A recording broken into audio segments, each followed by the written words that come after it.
Hello everyone, this is Ray Savage with Cambium Networks. Thank you for joining us for today's webinar on advanced antenna alignment with PTP 650 and our new PTP 700 products. The presentation is being recorded and a replay will be available for replay on the Cambium Networks community. We'll talk a little bit about that as we go forward, and also on YouTube. But if you do have any questions during the course of the presentation today, please use the question and answer dialog box on the right-hand side of your screen. Our presenter today is Mr. Bob Shaw, who is the engineering manager for our U.S. federal market, and he'll be covering almost everything you need to know about PTP 650 and PTP 700. Bob?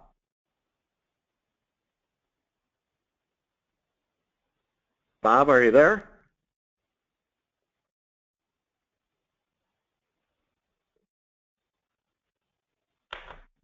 Hello, Bob. Are you with us?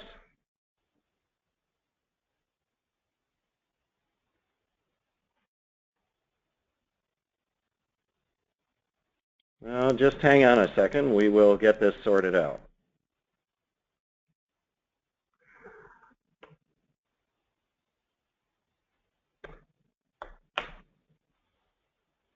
Hello, Bob. Are you with us?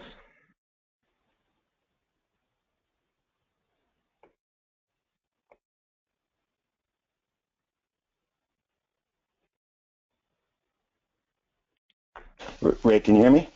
Yeah, now we can. Thank you. Okay, yeah, I was having some headset trouble there. All right. We are ready to get started. Okay, well, good deal. If you can go back to the slides, I think, here.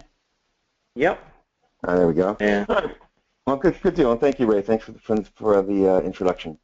And good morning to everyone, and I appreciate the time that everyone's dedicated to this. It's one of the topics that I like to cover when we talk about troubleshooting.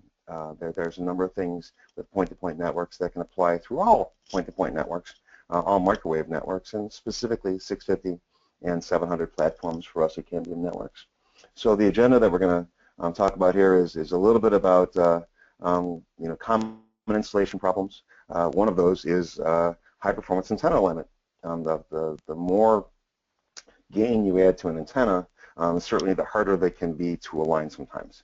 And then we'll certainly talk about some troubleshooting details afterwards, after we cover alignment overall. So, Ray, if you want to switch the slide. Yep. Okay, so when we talk about antenna alignment, there are some key principles that are involved. And specifically, we live in a three-dimensional world. So there's two dimensions that are can be changed when we're talking about antenna alignment, and that's your azimuth, or your left and your right, and your up and down tilt. Those are your incline decline. Those two things can be changed. Generally, the distance of the link is static. We want to talk about both those things and how do we properly prepare for those. We're going to talk a little bit about antenna patterns. We'll talk about received signal strength and received power. We'll talk something about the X+ method, which is a way of really being very deterministic is when we're searching for proper signal strength. And then we'll talk about something called the bullseye, which really kind of gives you a better idea of functionally mental picture of what we're trying to do. And then we'll talk a little bit about tactical or on the halt or in the field type applications where we're aligning, but we haven't had time to do a complete past study yet, and we're trying to get things up and running. There might be emergency, there might be tactical response, that might be for emergency fire, rescue, police, etc. So we're going to go through all of those things. And thank you, Ray. So on the next slide here we have, and this is slide 3, we're going to talk about compass declination. And what's declination? Well, declination is the difference between magnetic north and true north. And that's a challenge that we face. In some places, it's not a problem at all. If I'm sitting in Chicago, if I'm sitting in New Orleans, my magnetic bearing and my true bearing are pretty close to the same thing. There's very little declination or difference. But if I'm sitting in Clarence, New York, where I live, or in New York City, or South Texas, or Los Angeles, or Seattle, or Alaska, or Maine, or anywhere else in the world, generally there's a difference, and it can be significant. in my house here, I'm actually 10.5 degrees off, or difference between what my compass would tell me and what I really should be shooting at. So we have to make some adjustments for that. And you can see in red here that formula of a magnetic bearing, which is your compass bearing, is equal to your true bearing, or the calculated bearing, minus declination. And declination can be either positive or negative, as you can see from just above there. Where I live, it's actually a west or negative declination. So in fact, I would actually be adding 10.5 degrees to my calculated bearing to come up with what the magnetic bearing should be and how I should point properly. And so that's what the formula is. If it was an east declination, it's positive, so we actually would minus it from that formula right there. And if you're looking to find out what your declination is, NOAA, National Oceanographic and Atmospheric Administration, has a very nice website that actually allows you to do that. So, Ray, you want to flip? So just to give you an idea what that website looks like, anywhere in the world I can put in lats and longs, north or south, east or west. I can choose a date, normally be today's date when we're doing these kinds of things, and I can look up and calculate a bearing or a declination. In addition to that, if I don't know my lats and longs very close to each other, I can do it by zip code, or I can do it by city and country. So if I was in the Bahamas, I could actually look up NASA, the Bahamas, and come up with an actual declination for that exact location. And they don't change much, but they can change over time. So that value will actually come up, and if you can see on the far right side of that of this slide, you'll see that's actually the resultant that you get from NOAA when you're getting your declination, and that's actually my house, literally underneath the star. So it's just one of the things that we can use as a tool to help us figure out how to point properly. Again, that's an east, or it's a left or right, your azimuth, your azimuth bearing. So Ray, if you could flip. So one thing I've always found that I should own stock in this company. It can be funny to say it this way, but Suunto makes really great tools, and specifically they make really great compasses. And so the Suunto Tandem, which is actually, if you can see from the picture there, actually gives me a bearing east or west. It also has an inclinometer built on that will actually give me up and down tilts. So I can actually figure out what my up and down tilts are on an antenna, for example. It's liquid filled. It's very precise. It's very durable, and I've had one now for, I think I've had mine for probably 12 years. They haven't changed at all, and they're really great tool. There's others that are available in the world. This happens to be my favorite.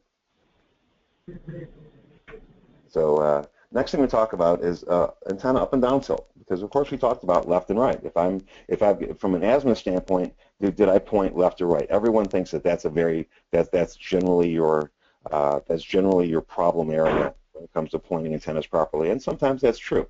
You get up there on a tower, you get on the building, you think you're pointing to the right place, but you're really off because of what you're looking at from a landscape standpoint.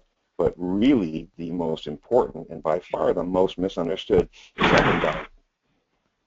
Is up and down tilt. And I'm not sure if anybody in the background can put themselves in mute because I'm getting some static here. I don't think it's me. So anyway, when it comes to an up and down tilt standpoint, we think about things, and it's rather simple concept. All of you remember from going to high school or your graduate studies that every angle can be figured out based upon, in this particular case, point A. If I'm looking for my up and down tilt angle from point A, I need to know what the distance is and what the elevation change is. And then I can do an inverse tangent on that and come up with an actual value that's my actual up or down tilt. And it's tremendously misunderstood. People will think I've got 1,000 feet of elevation change and I've got 30 miles. You think 1,000 feet, 30 miles. Well, 30 miles is actually 158,000 feet. If you actually plotted that out in a triangle, that would be 1,000 feet by 158,000 feet. Or if you reduced it 1 feet tall by 158 feet tall, or reduce it even further, 1 inch by 158 inches. try to plot a triangle like that on your kitchen floor or in your conference room, and you'll find that that angle from point A is literally a razor and cannot be measured in the field. That's the real point of the.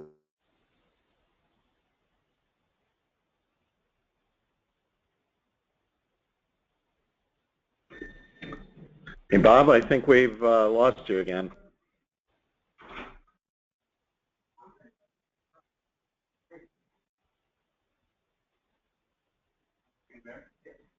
Hang on, everybody. We'll get this sorted out.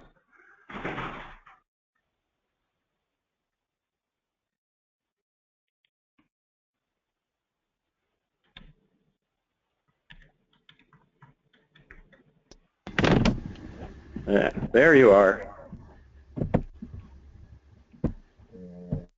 Okay, is that any better, Ray? Yep, now you're back. Okay, good deal.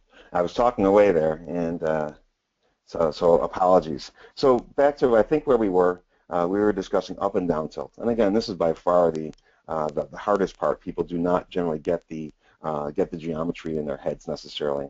And so when you say I've got an up and down tilt, or they're higher or they're lower at either end, there really is where we really need, and I don't have any slides. Oh, there we are. Thank you, Ray. It really is a question of perspective. And like I said, 1,000 feet of up and down tilt may seem, or 1,000 feet of elevation difference between two locations may seem like a lot, but over 30 miles, it's virtually nothing. And 0.36 degrees, as in this example, really cannot be measured. And if you look at that picture, that's an example from Buenos Aires, Argentina, that myself and a coworker went to do an installation troubleshooting. And when we got there, it was clear that the antennas were out of alignment. And the customer, the end customer, was adamant that his guys would not make a mistake and that the alignment was done properly. And when we got up to the rooftop, we could clearly see that the antenna was pointing to the sky, and they were certainly on a side lobe.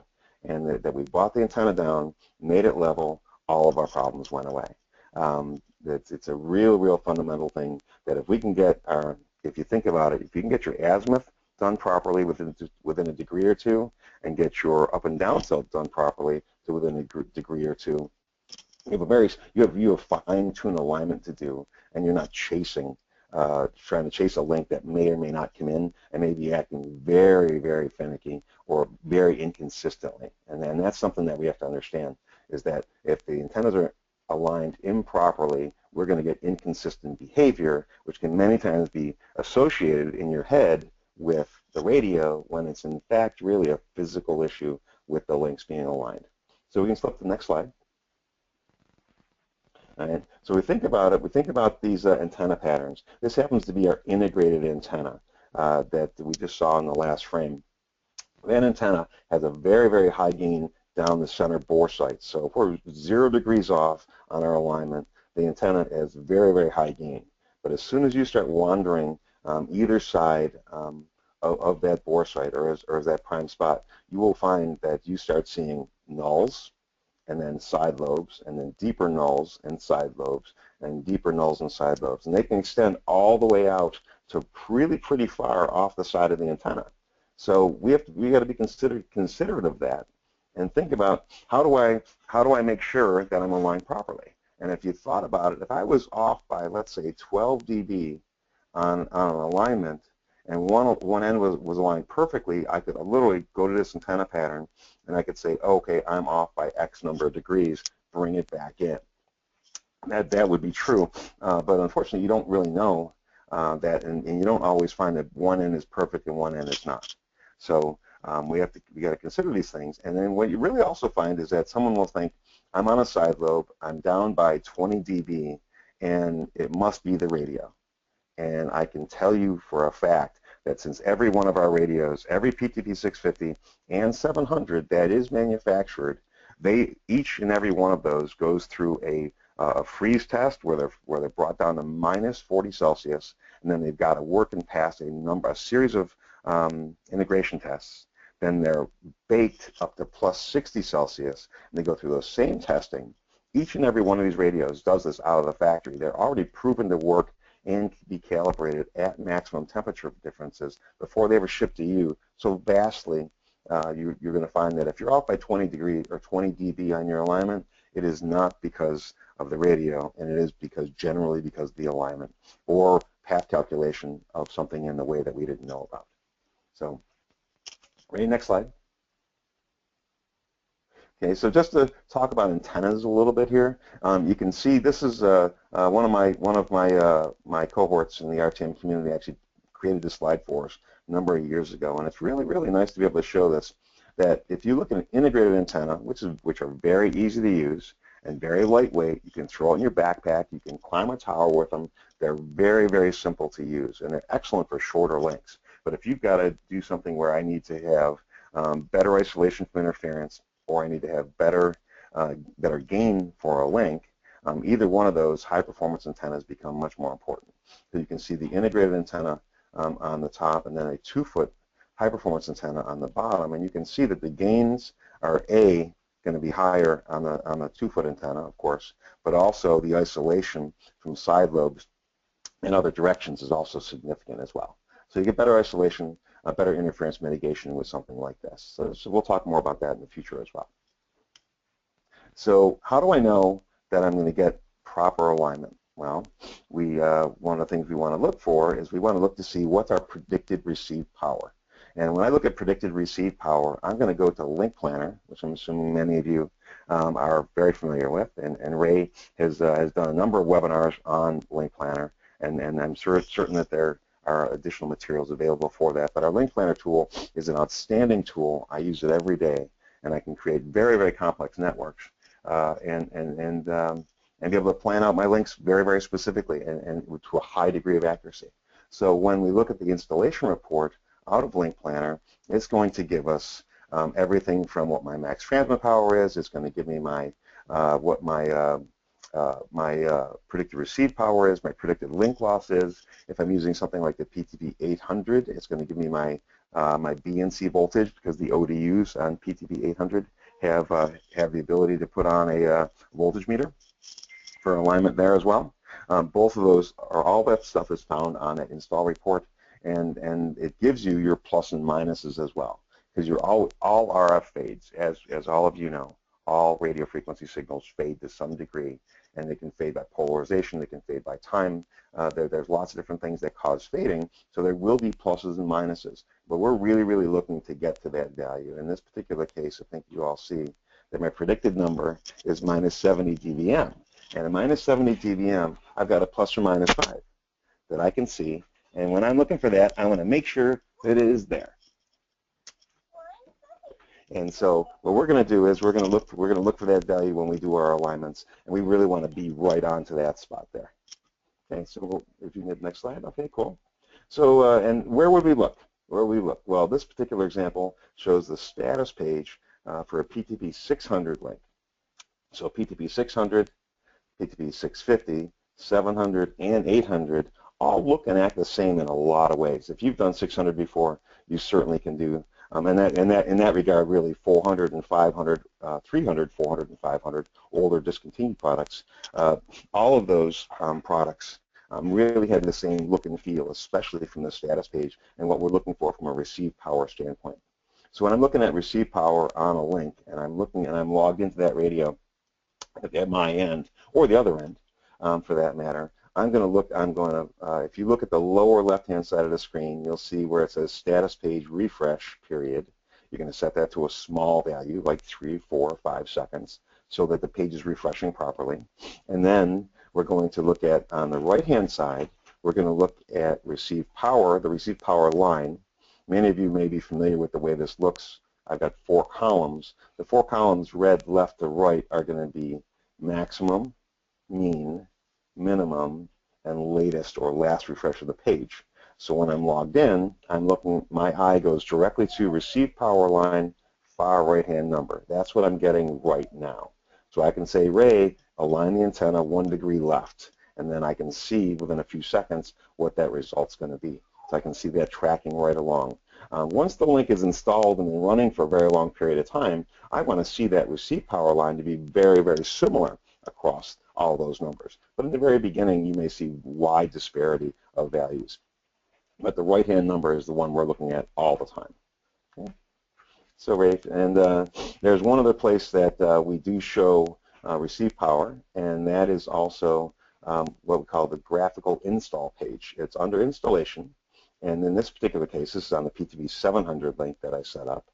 And you can go to this page, and you'll see the number, and you'll see the number 83. What does that mean? And if you see the bar, you see the graphic value there, the bar is green. Bar is green means the link is up. If there's a bar, but it's red, means the link is acquiring, but it is not yet actually registering and acquiring, but it has not actually connected. So that you can, when you're seeing, if you saw an 83 number in a red bar, we would actually expect some sort of a configuration error that's causing us to be able to see receive signal strength, but not be able to actually connect. So just from a troubleshooting standpoint. Now, what's this number mean? Okay, the graphical install value is actually equal to the number 120 plus your received power. So if you did the math on this, you say 100 plus minus 37 equals 83. So that's where that number comes from. It's really meant to be intuitive for someone who is not familiar with the decimal system, that they can actually say, okay, more is better, taller the number is better, but if you're actually looking for a value to check against your install report, that's where you come with the number from. You would take 100 plus the received power number. Received power is, of course, always negative. So, right? Okay. On the PTP 800, as I mentioned earlier, it has a BNC connection on there. So we actually have an analog receive power reading that comes out of that BNC connector, and you can put a voltmeter on there.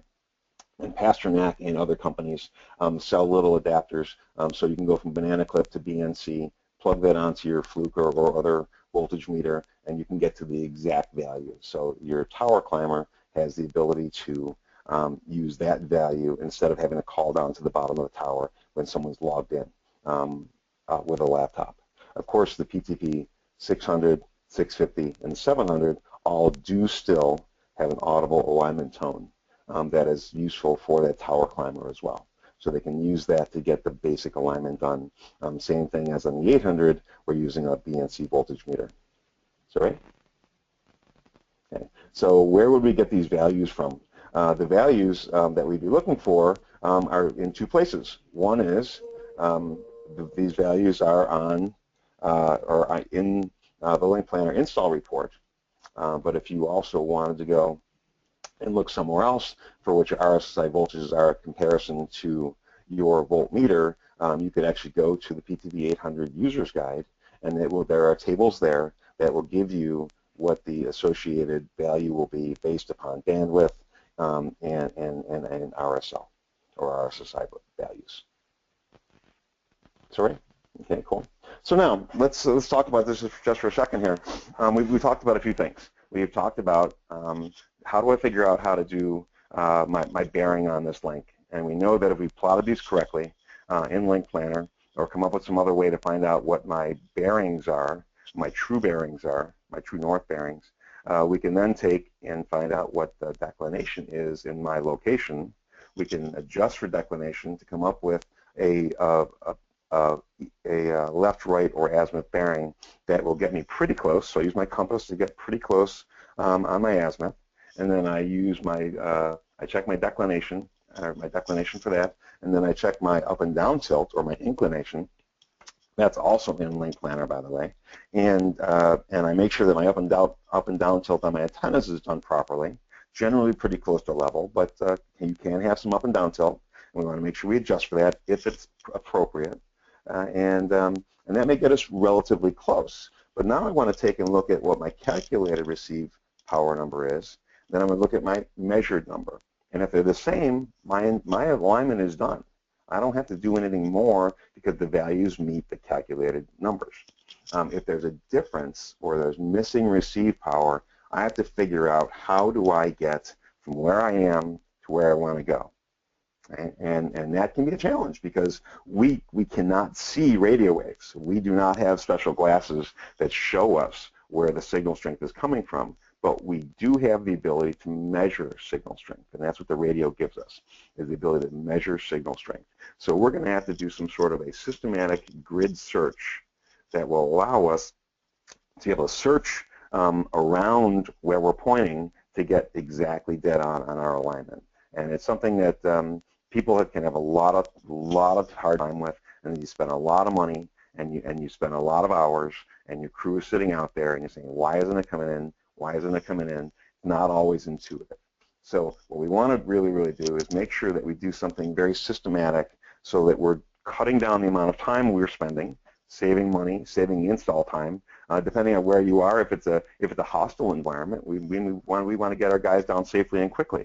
If it's otherwise in a commercial environment, it may be that it's raining, it's snowing, it's hot, it's cold, it's storming. All kinds of things can be happening. We want to really lower the amount of time we spend doing alignment and get it done properly. That's where this grid search or X+ method counts. So once we've got the antenna up there and we're pointing in the right direction, I would like to be able to mark my azimuth and mark my elevation at both ends. So my climbers can always go back and put the antenna in the exact same orientation. I can always reproduce my work. I can reproduce my work and start over. And from there, we really want to do a very systematic search. When we talk about this, we talk about X, because I basically put an X, just like a treasure map. I put an X on the map. I put an X on my mounting that says, here's my bearing, here's my up and down tilt. And now what I'm going to do is I'm going to search left and right. I'm going to search by about 2 or 3 degrees either way, left and right, but I'm going to do it in very small increments. So I'm going to start out with going left from center, and I'm going to change my azimuth bearing by just a small turn, just a ½ degree at most. We're going to measure the signal strength. Does it go up or down? And we're going to go through this, and we're going to go out 2 or 3 degrees at a ½ degree at a time, and it just needs to be for 30-40 seconds each and every position. So we move a little bit, we let it settle, we measure. We move a little bit, we settle, we measure. We move a little bit, we settle, we measure. And if we go all the way left 3 degrees, and we haven't changed, we've gotten a lot worse, let's go back to X. Now we're going to go repeat, we're going to go to the right. We're going to do the exact same thing. So I'm going to go back to that X bearing that I know I went to, and I'm going to say, all right, now I'm going to go right by just ½ degree, then another ½ degree, another ½ degree, and I'm going to work my way out that 2 or 3 degrees to the right.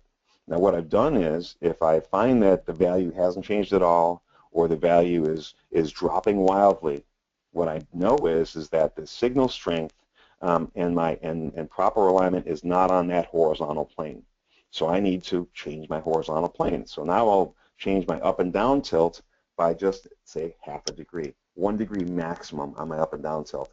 So I'll move up, so it's X + 1. I'm going up by just 1 degree, and then I'm going to repeat my left and right markings and my left and right values, or my left and right position moves, 2 or 3 degrees left, back to X, 2 or 3 degrees right.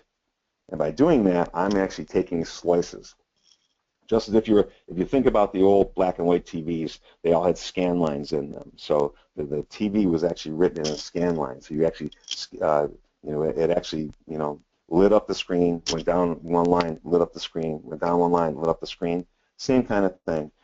Or even if you're trying to slice an apple. If you didn't know where the core of the apple was, you could start slicing until you got to the core. And you would have a very deterministic way to say, okay, apple, apple, apple, finally at the core. It's the same kind of a concept here. I'm really trying to take out horizontal slices and make sure that the signal strength I'm looking for is not there. And if I go X and it's not on the X line, and then I go X + 1 and it's not there, I go X + 2, it's not there, maybe X + 3, now I'm up 2 or 3 degrees on my up and down tilt. If it's not there, I go back to X and I go X - 1.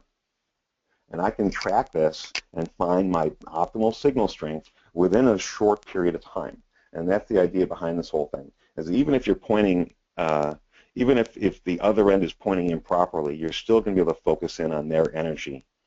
So your end is aligned on properly, and then you have them repeat at their end. We should be able to, in just 2, my end first, your end second, and be done with this in a short period of time. That's what the X plus method does for us here. Okay? So Ray, if you could flip there. So why do we care about this? Well, because you think about it and you look at this graphic. Right? If I was at X, and if I just did a left and a right, I could have good signal strength, drop into a null, come back out of the null, onto another side lobe, have less but some signal strength, and then walk my way out. I could go back to X and maybe go the other direction, go to the right, go right into a huge null, really, really deep, lose complete signal strength, keep coming and get more signal strength again, and you can see that that red line shows you you're back on the same side lobe.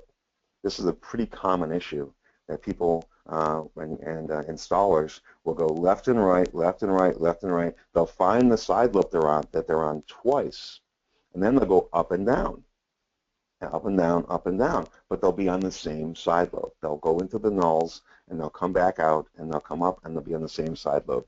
And they will sit and track basically in a square value or in a square pattern. They'll go left and right, up and down, left and right, up and down. And they will find that they will not get that sweet spot, and it can take a tremendous amount of time and be very, very frustrating. So it's sunny, it's hot, it's windy, it's cold, it's rainy, it's snowy. It's never going to be perfect conditions to be able to do antenna alignments, and people get frustrated. And instead, what we want to do is, again, be very deterministic. I want to take that red line, and I'm going to measure left and right on that red line, and I'm going to move the red line up one and measure, up again and measure. And if I don't find where I'm looking for, I bring that line back down to X, and I go down one and measure, down one and measure. In this particular case, you can see that I went up 3 values on my elevation, I'd get horrible signal strength. Go back to X, X minus 1 gives me better, X minus 2, I'm dead on. If I keep going to X minus 3, I'd actually be going the other way again, and I'd be losing signal strength. So I can actually track to exactly where my center beam is and get my alignment done very, very quickly. So before I pass, before I slide, Ray, can you go back one slide? Just before I move on to this, are there any questions so far on the stuff that I talked about? Well, Bob, we don't have any in the queue right now. Okay, well, good. So with that said, the bullseye, this one thing, that graphic really explains to a lot of people. Some people are really good about how the X plus method and explaining that, and other people need to see a graphic. The graphic really is something that really, really is a telling sign. It's almost like you're trying, when we're doing antenna alignment, I'm trying to fire a bullet at each end and have those bullets hit each other midair. I want them to be exactly on the exact same path. That's what I'm trying to accomplish.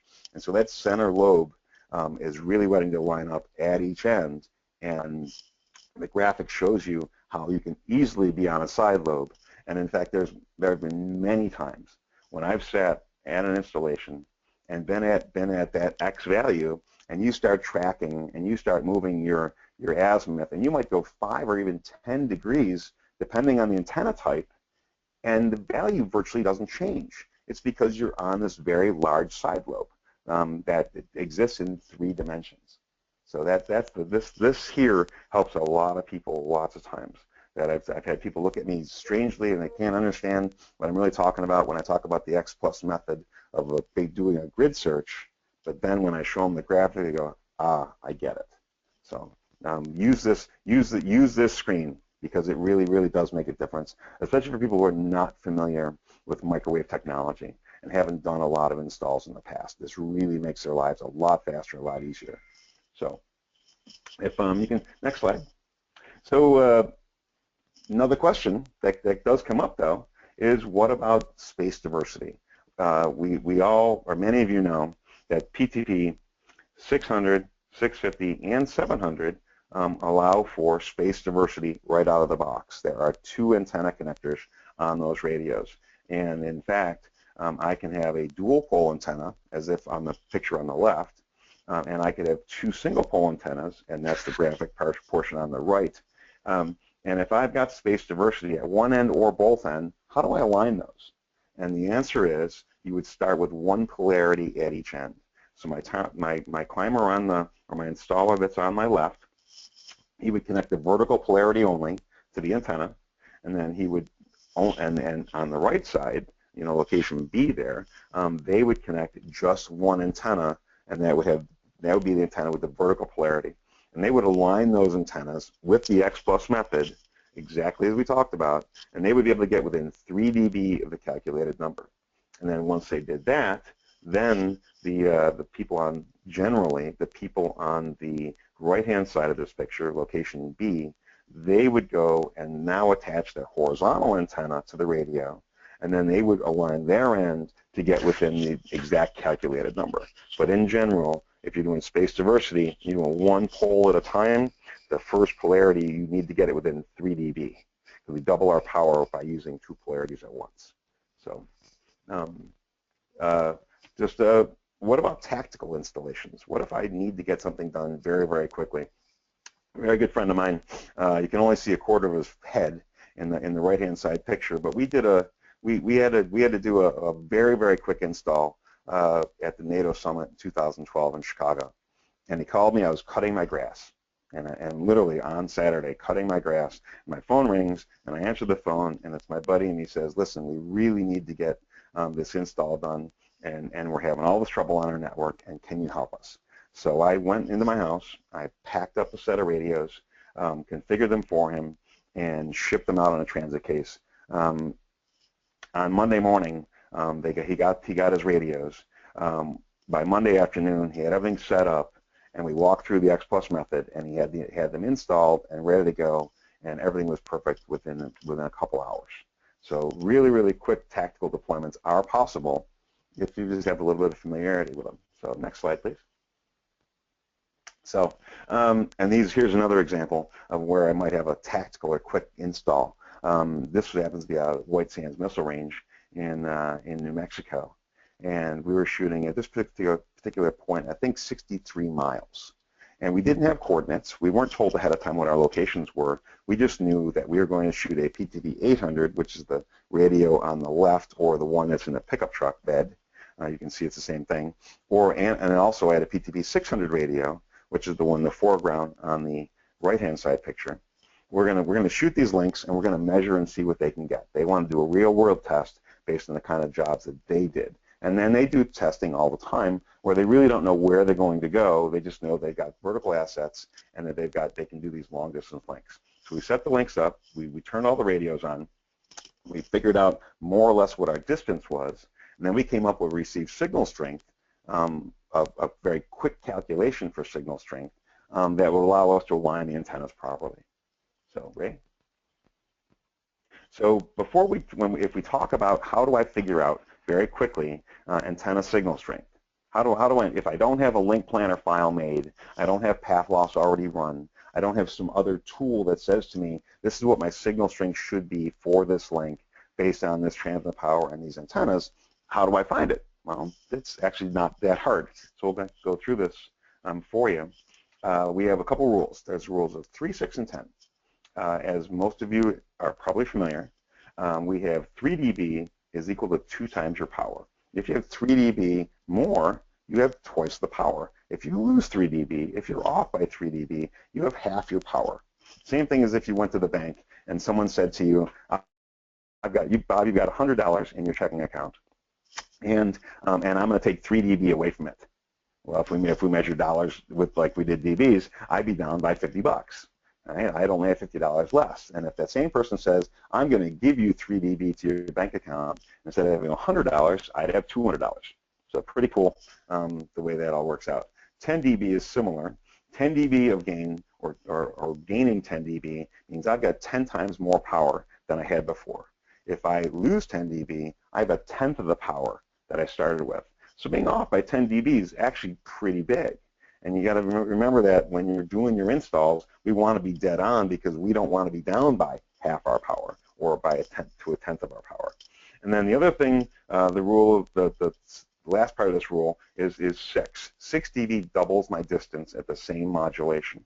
So if I was told that I needed to move my link that was 10 miles long and to another location, and I needed to provide the same throughput, but it was 20 miles, and it was 20 miles long, I would have to add 6 more dB of gain to my system to get the exact same result.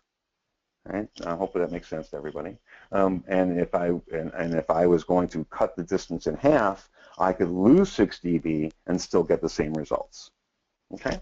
And then of course the decibel system is an additive system. If I'm down 40 dB, that's the same thing as being 10 plus 10 plus 10 plus 10. But when we equate that back to the digital world, that means we're actually dividing by 10 times 10 times 10 times 10. So if I have 40 dB of loss on my link, I've reduced my power to 1/10,000th of the original signal strength. Just keep that in mind. So then, just the way the numbers work. And if you can, thanks, Ray. So now, how do I figure out what my loss is for a link? In this particular case, I'm going to do a 4 gigahertz link. That's the NATO band, so it's for federal government use, but the numbers are similar for other frequencies as well. And there's a couple constants that we know. We know specifically that for the first mile line of sight, I'm going to lose 110 dB. I'm going to have 110 dB of path loss on my link between two ends once I start transmitting. And if I want to double my distance, I'm going to lose 6 dB every time I double my distance. So if we look at on the left-hand side, you see first mile, I have 110 dB of loss. If I go 2 miles, it's 116 dB of loss. If it's 4 miles, it's 122, 8 miles, 128, 16 miles, 134, etc. And you guys can get the math on that. So you can see how the longer the distance is, the more loss I have. But it's not linear. Again, it's exponential. So Ray? So now, in addition to that, when we talk about losses, especially in the microwave world, what if I have some non-line of sight loss? Okay? We know line of sight I can calculate very, very quickly. Non-line of sight is a little bit different. If I put something in my path, I'm going to have some amount of loss for that. And that loss is going to be equated to, again, what's in the way. So if you look at on the graphics towards the bottom there, if let's say I've got 4 or 5 or 6 trees in the way, I might have 20 dB of loss. That means I'm down to 1/100th of my original signal strength, or what it should have been. If I've got a whole tree stand in the way, or rigid trees, it could be 30 dB. A lot of fade. And obviously when you get big buildings and stuff like that in the way, urban canyons or even mountains in the way, it's 30, 40, 50, 60, 70 dB of loss. So you've got to be able to equate what's in the way with some amount of loss profile, how much attenuation you're going to have. Is that right? Okay. So how do I calculate receive power in the field? If I was out at White Sands Missile Range and I needed to come up with a number so I could tell the guys at the far end mountain, hey, you need to make sure that you're aligned properly, that we're going to get X amount of signal strength. Well, what's that number? How do I know what that is? And basically it's adding your gains and losses. That's really how we come up with this. I take my total link loss, which is my free space or line of sight loss, and any excess path loss, which we just talked about from trees and things, add those together. I take my transmit power, which is my max transmit power the radio is set for, and generally when you're in ARM mode, that's what you're transmitting at. You're going to take your antenna gains, and in this particular example, I'm using 4-foot radio waves dual polarity dishes in 4 gigahertz. Of course, that's the example for here. And those are 32.4 dBi. And then lastly, I've got to attach my radio to my antennas, so I have some RF cable. That RF cable has a loss. We happen to sell something called Andrew Superflex, and we have a 3-meter cable that we sell quite a bit of that connects our outdoor unit, or ODU, to the antenna. And they generally have about 1 dB of loss at each end of the link. And so I add these up, and these are positives and negatives. Obviously, loss is a negative. It's a negative 137. My transmit power is a gain. My antennas, those are both gains. And then, of course, my cable loss, again, is a loss. When you add those things up, the resultant is you receive signal strength. That's how much I should have when I'm aligning my antennas properly. And in this particular example, I should have minus 47 dB, 47.2. And if you gave me minus 48, or if you gave me minus 46, I'm pretty happy about that, because there are going to be a little bits of variation along the way. RF fades positively and negatively. So we may see positive multipath, we may see negative multipath. which could affect that number a little bit. Therefore, my plus and minuses, but I'm generally going to want to be right dead on and add value if I can, as long as my conditions are good to let me make that work. So, Ray? Okay. So, just to wrap this portion up, we've talked about how do I align my antennas, how do I get my azimuth right properly, how do I get my up and down tilt done properly, how do I do my fine tuning with the X plus method. Talked a little bit about the graphic and the bullseye and how to give people an idea in their head of what they're really looking at. We did talk about space diversity a little bit and how we align antennas with space diversity. We talked about tactical installs. Tactical installs might, again, that might be a test range at White Sands Missile Range, or that may be in Houston for the city of Houston for a 911 response, or that may be for National Guard deployments or things like that. Any first responder type applications where I'm really trying to set things up quickly. How do I get them done quickly and not too complex? And all the stuff we talked about kind of covers that. So I want to give you a sneak peek on something that we're going to be introducing shortly, and I want to formally introduce you or invite you to a webinar that we're having. I know that Ray is handling the invites. We are having a webinar on January 27th, and it's going to introduce something called Cambium Network's Quick Deploy Positioners, and that's something that we had not offered ourselves directly in the past, and this is new for us and rather exciting. So, Ray, if you could flip. Okay. What is a positioner? And if you look at the right-hand picture, it kind of gives you an idea. We're having automatic antenna alignment applications. This allows me to be able to go set equipment up, turn it on, and instead of doing any alignment, I can actually have auto alignment happen so that my first responder, my National Guard soldier, or whichever guard that they're in, air response, public safety, anybody from NATO or the UN or Department of Defense or Ministry of Defense, oil and gas, anything like that where I've got to move things on a fairly consistent basis or set up in an emergent situation. I don't have to align my antennas anymore at all. This alignment system will actually do the entire thing for me. It's a mechanical system that's automatic and allows me to have a high degree of accuracy on alignment and get it done really quickly. And so you got to look at it and you say to yourself, would this be good for me? And the answer is, when I have applications where people are not generally very familiar with antenna alignment, this can really pay for itself in a very short period of time. So in all the applications that are there, cellular on wheels, you can think of the NFL and think of the Super Bowl and think of that awesome Alabama-Clemson game the other night. I mean, be able to get additional capabilities to a place for something big rather quickly without having to be an RF person can make this kind of a device really integral to any solution that people are asking for. And the cost is not astronomical, and significantly less than, I'm not going to talk about cost, but significantly less than some of the solutions we've had in the past. Makes it much more affordable. So it's really something exciting for us. One note, the very bottom bullet point, the Quick Deploy 25 and the Quick Deploy 50, which are the two models that we are introducing, 25-pound payload, 50-pound payload, they are not for true mobility. They're not maritime at sea, and they're not for larger antennas, larger than 2-foot antennas. This is a on-the-halt application, and it's not for continuous usage where you're tracking a remote site 24/7. It's really meant for those fast deploy, set it up, align it, have it done, and then stay static for a period of time, then move on and go somewhere else.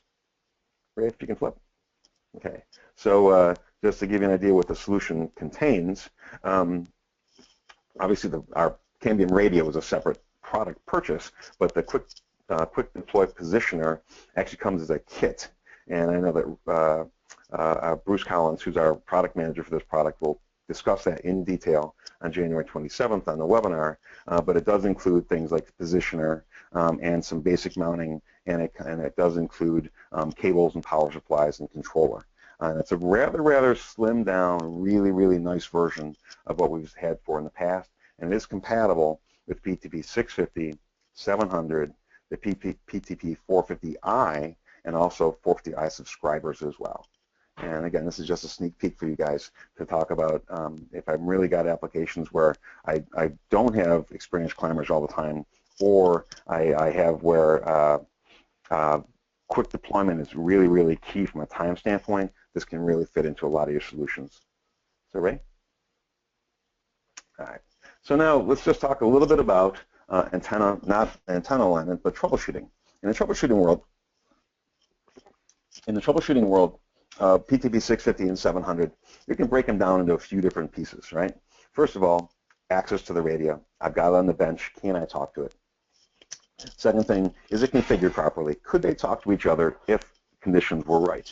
And then third thing, what are my RF conditions, my radio frequency issues, signal strength, distortion, interference, cable faults, and antennas? Those are generally your big basic ones. There's lots of little things we could spend time on, and generally when I teach the 2-day training course that I offer, it generally is troubleshooting is multiple hours long. But this gives us a lot of the basic things that can get you up and running rather quickly. So first thing, can I talk to the radio? I sit in training classes. Since Ray introduced me, I am the Federal Engineering Manager. I normally teach for federal customers. That's generally large systems integrators, VARs focused on the federal space, and also federal end users. When I teach my classes, I generally do a 2-day hands-on class for those kinds of customers. And when I do that class, we normally spend at least an hour, if not two, just troubleshooting people's laptops. And the first question I always ask, can you ping it? All right, the devices have default IP addresses, 169.254, 1.1 or 1.2, depending on the model. They've always got a 255.255.00 subnet mask. Okay? And then, you know, people tell me all the time, I can't log into it. Can you ping it? That's the very first question. Let's take the complexity out of this and really get us down to layer 1, layer 2. So can you ping it? If you can't ping it, well, let's start looking at IP addresses. Do I have the proper IP address? Am I in the same right network and with the right subnet mask? Those two things are important. There's also Windows Auto Configure. Generally, people will understand that we have and we use a static IP address on all these radios. And so DHCP, or requesting an address for your laptop or your computer from the network, isn't going to work. We're not going to get one because it's a closed network. You're talking directly to a device. So we need to be able to go set an IP address for your laptop with a proper subnet. Of course, Windows Auto Configure does work some of the times, but it also adds a lot of confusion for people, because Windows Auto Configure will give you, after about a minute, your laptop will time out, and it'll say, I don't have an address. It'll create an address that's a 169.254 something address. And if you did an IP config on a DOS prompt, your Ethernet adapter would actually state that it has auto configure address. You can see the little black box down at the bottom there. Mine says IPv4 address. I've got mine set specifically to 169.254.1.98. If you had not set one yourself, you would see that it would say Windows Auto Configure IP4 address, and it would say 169.254 something. And yeah, you can talk to a default IP address radio, or a radio that's been defaulted. That does work, but it's inconsistent because Windows has to time out every time you do anything to be able to give you that address again. So it can make for frustration. Another thing you run into, of course, is security been configured. By default, out of the box, the radio does not have security configured. If you're going to add security, you need an AES license. And if you have that AES license turned on, you can then set up a secure web server.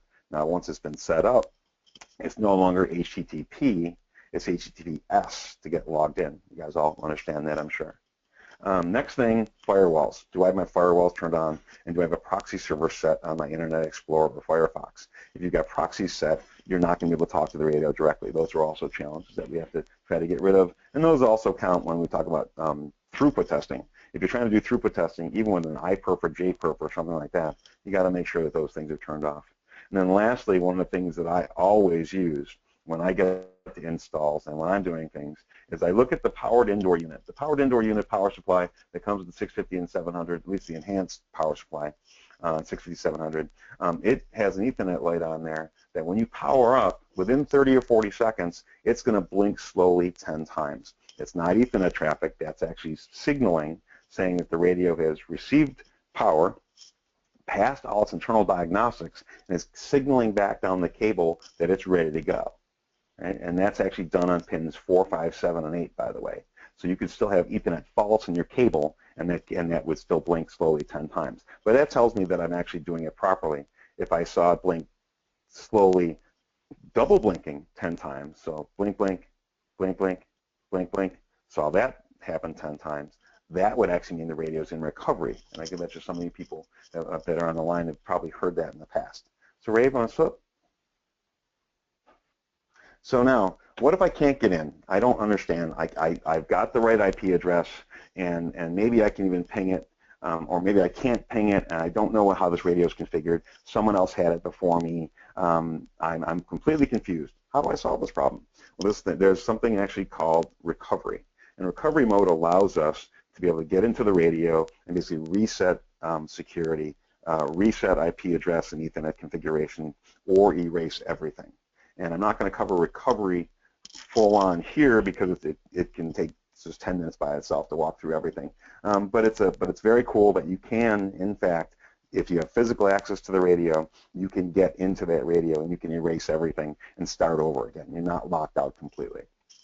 One thing to mention is that of the options that you get with recovery, there's something called erase configuration. That's your last resort. You don't need to press erase configuration unless you really think you've made a mess of everything and you really want to start out differently. And even then, it's really your last resort.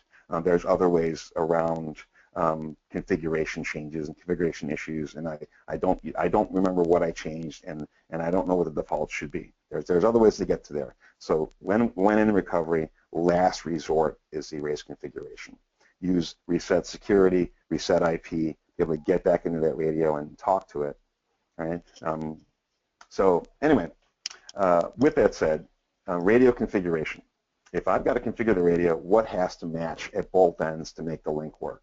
Couple things: software version, region code or regulatory domain, AES over-the-air encryption key. That's an option. But if you've got AES turned on and if they don't match, the link will never come up. Okay? Capacity license keys must match, so I can't have a light and a full. And lastly, all of your installation wizard parameters must match, and that's specifically all of your RF installation parameters as well. So Ray? Okay. So if I'm looking for a software version, where do I find it? I log into the radio, and you can see that on the status page, left-hand side, software version will be listed right there, plain as day. You want those to always be matching. Will they sometimes work? Will a 0.9 talk to 1.0? Will a 1.1 talk to 1.0? Possible, but you may get quirky behavior to the same one all the time. The next. And then regulatory band or region code. If I'm looking to set up a radio, and this is generally done and controlled through our license keys, depending on country that we're installing with. In this particular example, I've got a USA Federal, which is a wide open band, really meant for expeditionary usage for our DoD. In this particular case, I've got USA Federal. If I had one set up as USA Federal and one set up as a USA 5.8 frequency radio, they're not going to talk to each other. So I've got to make sure my regulatory bands are the same. And again, that's controlled with the license key. And of course, regulatory band support, when you log into your radio on your installation wizard, you'll actually see all of the things that radio supports and all of the frequencies that it supports that you got licensed when you created your license key. And then where am I going to set those? Of course, again, I set those under wireless configuration under installation, and if I can choose which one of these I want to operate in.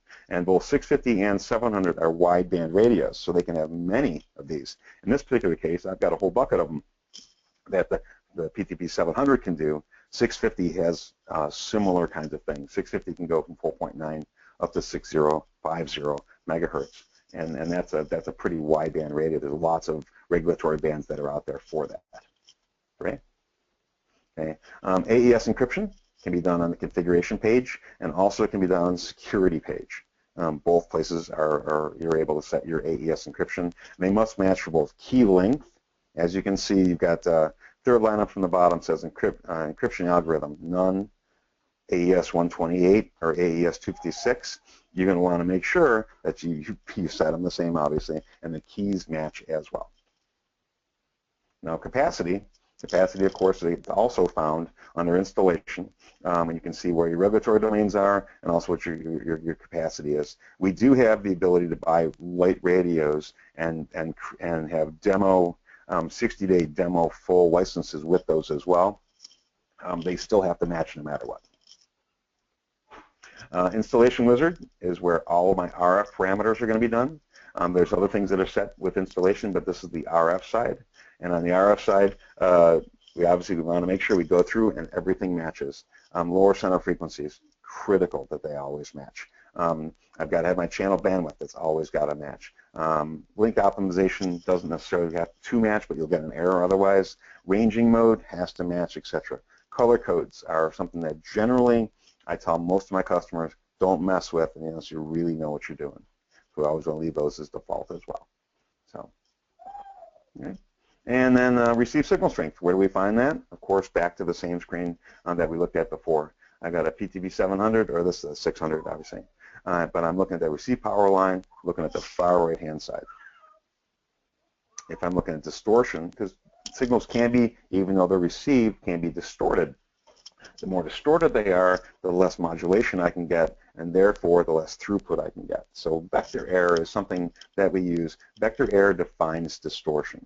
And vector error is a measure of, as it says, error. I want less error. And in the decibel world, more negative is less. So I want to have a more negative number.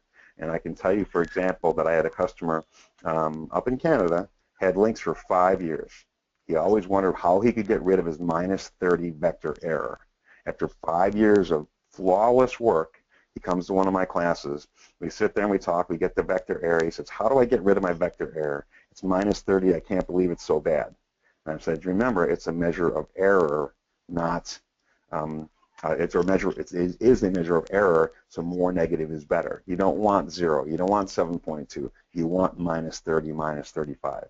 So the more negative, the better your link is. The higher the modulation will be, the better your throughput will be. Okay. Diagnostics plotter is another place we can measure this. And for many of you who've seen Diagnostics Plotter before, it allows us to track a number of different variables for 31 days. We want to make sure that we don't want to see up and down. We would like to see really, really flat, straight lines. That means I've got a very solid install that's been properly designed and properly implemented. That's what I look at. When I see very flat vector error, I know I've got a very, very high quality link. Many of you know, if not all of you know, that the PTP 650 and 700 have a built-in full-time spectrum analyzer. We actually analyze the spectrum around, depending on the link, around 1,200 times per second. And we can actually set it up to scan the entire spectrum that we're operating within. So you could actually look, and even though your radio might be set up, maybe you've got a PTP 650 that's set up at 4.9 gigahertz, you actually have the ability to look and see what else is out there on the frequency range. Say, oh, well, 4.9 is a little congested. What if I move to 5.1? It's completely clear. And if your customer is amiable to that, that may be something that you might be able to do. And all of this data is available to you through the GUI and also through SNMP. And we track every channel for 25 hours. Now, spectrum management, also we give some additional things. This is Spectrum Expert is different than old Spectrum Manager or Management. And it gives me a number of different things all at once now. to not only can I have a zoom in on the upper left there, you can see the actual spectrum of my link and what I'm seeing, where the green shaded area where I'm operating in, as well as all of the interference that I might be seeing around me. Not only am I just seeing that, but I can actually look in the upper right and see per channel 25 hours of history on that channel. On the lower left, I'm actually getting a waterfall view, which is 25 hours comparing all the channels combined. So I see some channels that bright orange, that's high interference. Yellower, still interference. Yellow and blue, they're waffling back and forth between interference and non-interference conditions. And lastly, the all blue, those are frequencies that are staying clean and are certainly more usable. So we can actually look at those and see what we're really seeing, not only from right now, but also what we've been seeing across the entire spectrum for 25 hours. So it really gives me an additional avenue and dimension that we didn't have before, even in our radios in the past. The PTP 600 was hallmark for spectrum analyzers in this industry, and this adds significant capabilities to that. So, great. Okay. Some tuning notes we want to think about when we're talking about DSO or spectrum optimization. We want to talk about interference threshold. That's when would I change a channel if I was set to be dynamic. What about hopping margin, hopping period? Those actually say when do I move to a better channel if one exists? That's a proactive method of changing channels. Do we have extended spectrum scanning on? Do we have real-time spectrum scanning on right now? Those kinds of things from a viewing standpoint. And then also asymmetric DSO. Asymmetric DSO allows the radios at both ends of the link to be able to optimize either end. So let's say Ray's end, channel 1 is perfect, but at my end, channel 9 is the best channel. If we've set up asymmetric DSO to be enabled, that allows me to transmit to Ray on channel 1, he can transmit to me on channel 9, so we can actually split frequency. And that allows us to be able to tune around local noise. Okay, physical cable faults, and thanks again for everybody because we're running a little bit late here, but physical cable faults. If I've got Ethernet cable faults, how would I know? If I'm losing packets on the Ethernet cabling between my outdoor unit and my Ethernet switch or my camera, etc., where would they be? Well, I can't tell you what happens when I transmit or I cannot tell you what happens when I transmit an Ethernet frame down the wire, but I can tell you what I see being received on my Ethernet port. And this is key here, that under statistics and detailed counters, or specifically on the 650, 700 called main port counters, where we actually see CRCs, undersized, oversized fragments, and jabbers. We want to see those guys always be 0. Maybe 1, 2 out of a billion we might lose, and that might be because of cable getting plugged in or not. But we otherwise want those values always to be 0. And we check that at either end of the link, check that for each radio to make sure that we're not losing anything at each end.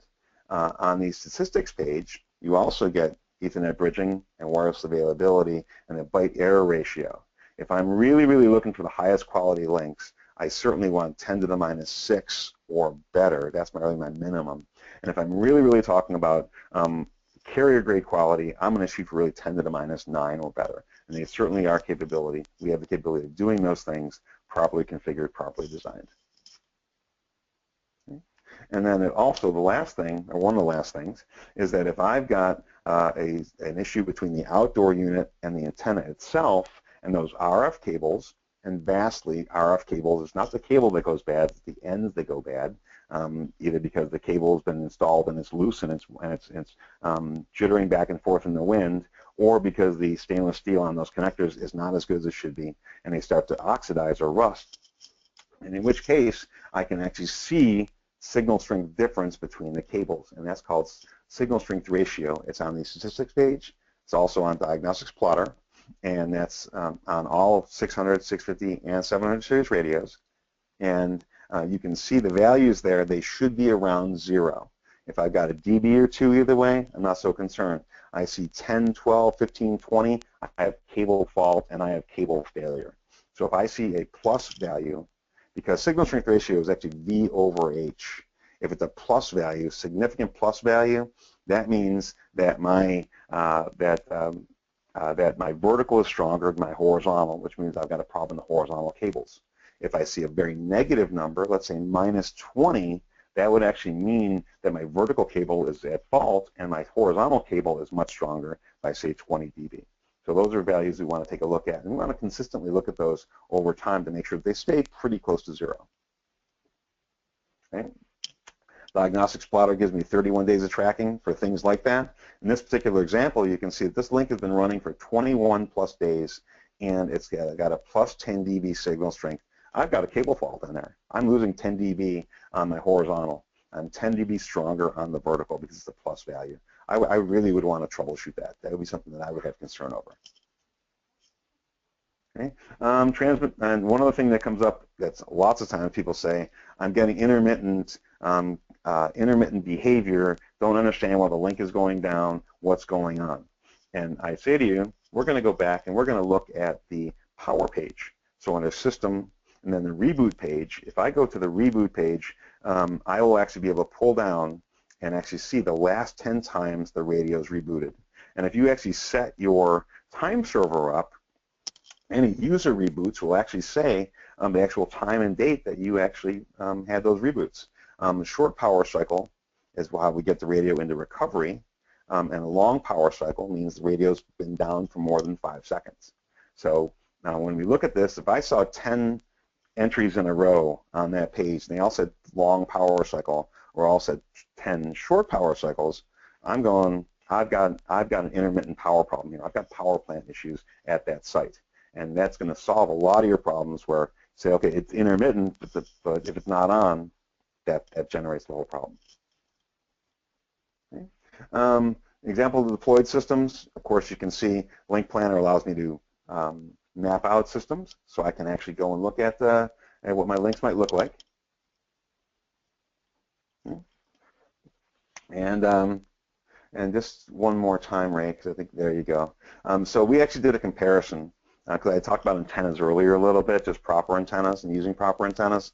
Integrated antennas on a specific link, they're using 45 megahertz of spectrum, or spectrum is utilized, 15 megahertz channels. They need 40 megabits of aggregate throughput, but the reliability at 5 nines was relatively low at 1 megabits, and a lot of it had to do with negative 78 noise floor. If you look at the right-hand side, same exact link, same exact radios, but I'm using a 2-foot high-performance antenna. It drops my or raises my overall aggregate throughput significantly, and also raises my 5 nines number tremendously from 1 megabits to 15 megabits, making it much more usable for this particular customer, even in a high interference environment, minus 78.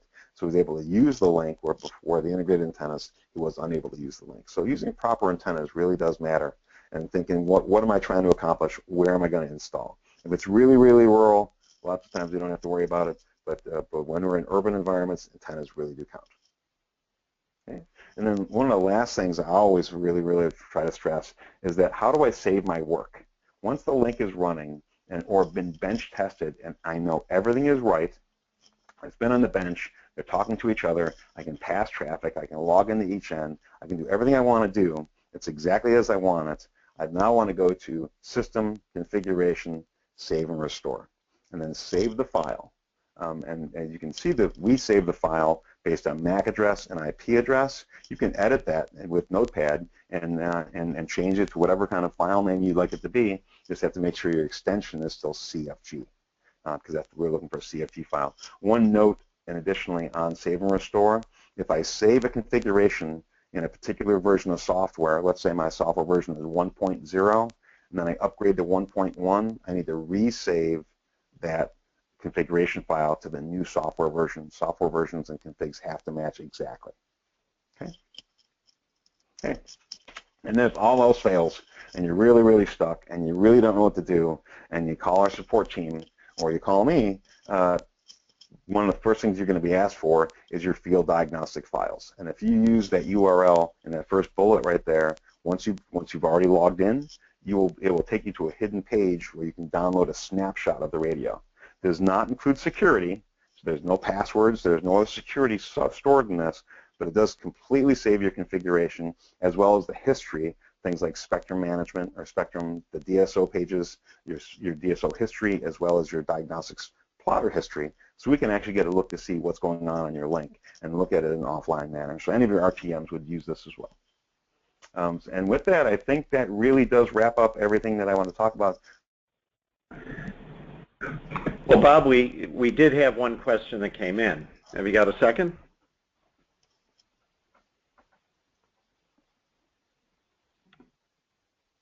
Ray, we still there? Yeah. Yeah, the question came in from a network operator. He's using an integrated antenna, and he asks, what can be the causes to have a big difference between Well, I think I'm hoping that everyone everyone has been able to hear me and be able to get something out of this. I know I went pretty fast, and it went a little bit over an hour. A lot of stuff to cover. If you have other questions, please reach out to us. I know that the community forum is a really good place to get and share all the things that we can do for you, and hopefully we can do this in the future. Thanks, Bob. Bob, can you hear me? Hello, Bob?